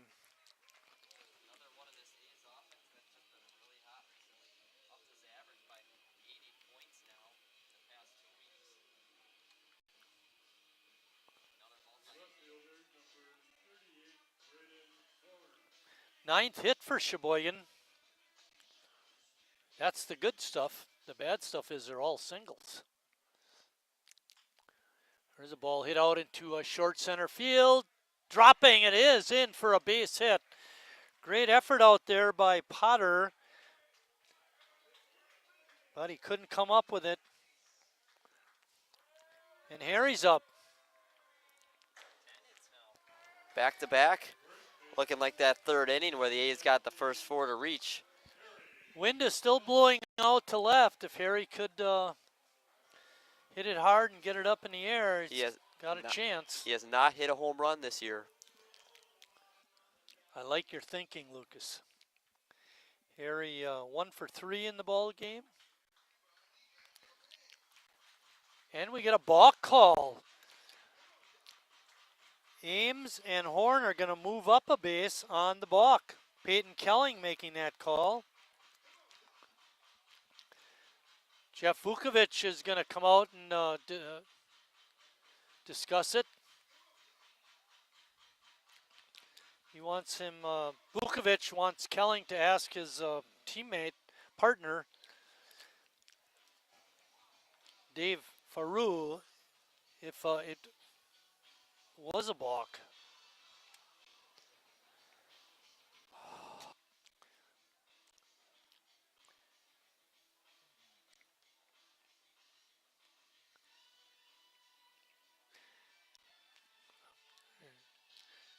Peyton Kelling going over to talk to Vukovic.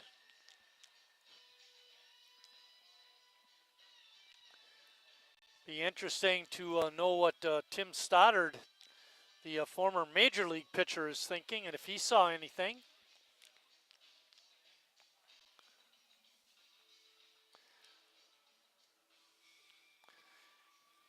From all appearances, it looks like the balk call is going to stand.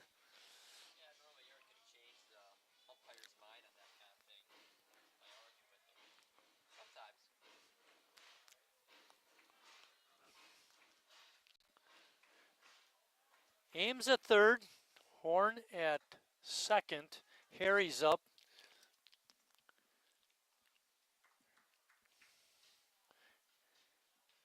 Harry takes that first pitch, it was a ball. That pitch is a strike on the outside corner. Good pitch by Sean Cody.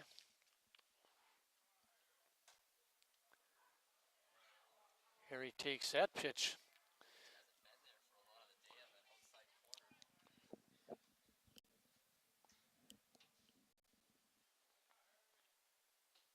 Oh, good breaking ball off the outside corner, and Harry couldn't lay off. Swing and a miss. And that's going to bring up Connor Lash.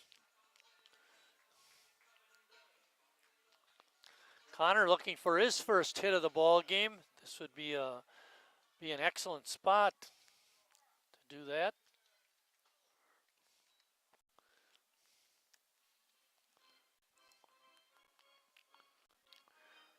We've seen in this game why Lombard is right up there in the league standings each year. Good pitching and good defense.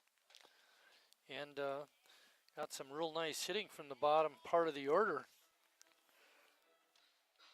Home run by the number 8 hitter and a home run by the number 9 hitter.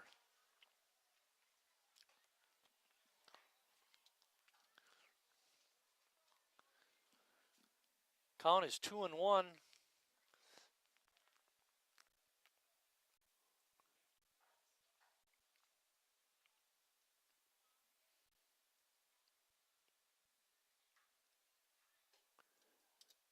Pitch is outside. Count is now 3-1.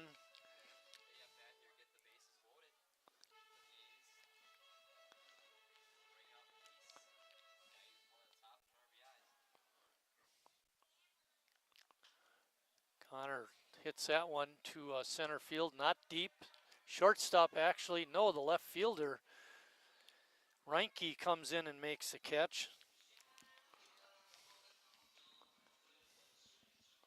That's twice now he's called his shortstop off to make catches.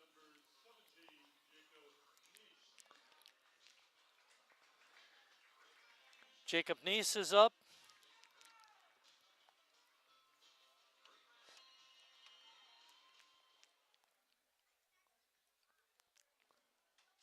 Pitch is outside. See if that works.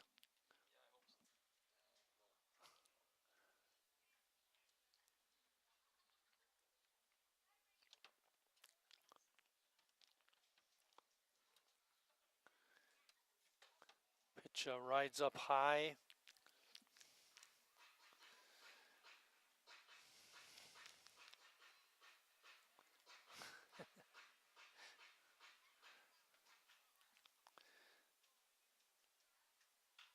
A slow roller to the first baseman. He's got it. Flips to Cody for the out, and that ends the ball game. Lombard a winner by a score of 7-2. Winning pitcher in the ball game was Logan Eisenbarth, who pitched a good one. The losing pitcher is the A's starter, Eric Schmitz. Observations on the game, Lucas?